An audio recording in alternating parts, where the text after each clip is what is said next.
Zipo familia Afrika wako na ndugu yao umoja tu Marekani, umoja. Na huyo ndugu umoja akumbuke watu wa ngambo ya mama, akumbuke wa ndugu wa ngambo ya baba, akumbuke na marafiki wenye walimsaidiaga wakati iko huko, na kama aliacha mpenzi huko naye kwao, wala huyo mpenzi anataka naye agharamiwe. Alafu najikuta mwezi wenye hakutumia familia nasimame nasema basi huyu mtoto wetu anaweza kuwa sawa mtoto wa fulani. Angalau mtoto wa fulani wenye kunafanyia wazazi wao, mnashindwa kukaa chini mpige magoti mumuombe dua mtoto afanikiwe, wenda miezi ingine atawakumbuka, mnaanza laana. Kwenye hiko iko nakula yeye mwenyewe, basi anasaidia nani? Hata wenye kwa tafuta kama bikupatikana atajijua.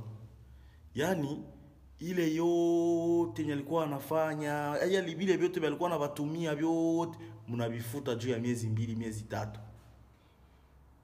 Wapo hata wenye wanajikuta mwile kutumatuma alijichanganya akatuma na mwela ya nyumba. Anabaki mdeni ya mwezi. Mwezi wa kufuata akija kutuma za kuenea, mwe tena mnapiga simu. Ubu $100 uko unatumia watu wa matroasa. Unajua kama vitu huku vishapanda bei kisha unatuma pesa kwa hivi. Kumbukeni kama hakuna mtaji, hakuna duka, hakuna commerce hata moja, hakuna company mlimfungulishia kusema atakuwa anazoa pesa anatuma, anazoa pesa anatuma. Hivi vyote ya muwazi. Manake kisa tu iko Marekani basi. Wengine mpaka wanafika kufukuzwa manyumba. Jua nini kadokoa franga mpaka kadokoa mwela ya nyumba.